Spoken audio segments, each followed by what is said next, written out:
To me, cultural neglect is basically in its name, right? Neglecting a certain culture, maybe not advocating for that culture or giving it its moment to shine and appreciating it for what it's worth and what they are and what their culture entails.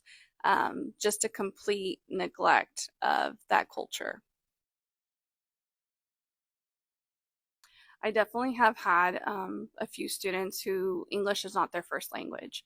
It has affected them. You can see in the classroom when, one, we're all speaking English and they kind of feel like the outsider. Things that I try to do are visual aids, or I provide documents for them in their native language so they understand. But that is helping them. I do feel the social impact of it all, though. You can tell that it is lacking because they don't have people who also share that same language, so it's harder to communicate. So it is something that we are working on as well. Trying to pair as well, trying to pair them if it can. If there's somebody that does happen to speak the same language, you can make those relationships and they can help each other out at the same time. So yes, I have experienced that. I'll be honest with you. I do my best in the classroom. I don't feel like I advocate as much as I possibly could. In the community, I am not as involved, I'll be honest with you, outside of work, right? I don't help any special groups, but it is something that I can do and I can work at to be better, right? But on campus, I just do what I can. I try to make students feel welcomed in my classroom, and I've had both of you in my classroom. So hopefully it's demonstrated across the board.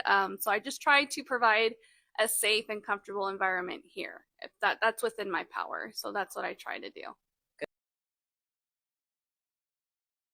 For me, I'll be honest, I grew up on Spanish. So Spanish was my first language. So when you're in kindergarten, first grade, and you're learning English, there are some challenges. I was lucky enough to learn at a young age. As you get older, it gets harder, right, to learn a new language. And so my parents taught me Spanish first. I grew up with learning Spanish, speaking Spanish. One clear sign of cultural neglect is a lack of misrepresentation. When certain cultures are constantly absent or misrepresented in their media, literature, and public spaces, it's a negative indication. Another indication of this loss is cultural practices and traditions. When communities start losing their language, rituals, and heritage due to neglect or suppression, it causes for concern. However, together we can recognize and address and prevent cultural neglect together. Supporting cultural establishments is an impactful way to fight neglect. By providing resources and funding to museums, libraries, and community centers that celebrate cultural diversity, we can ensure that cultural heritage is preserved and celebrated.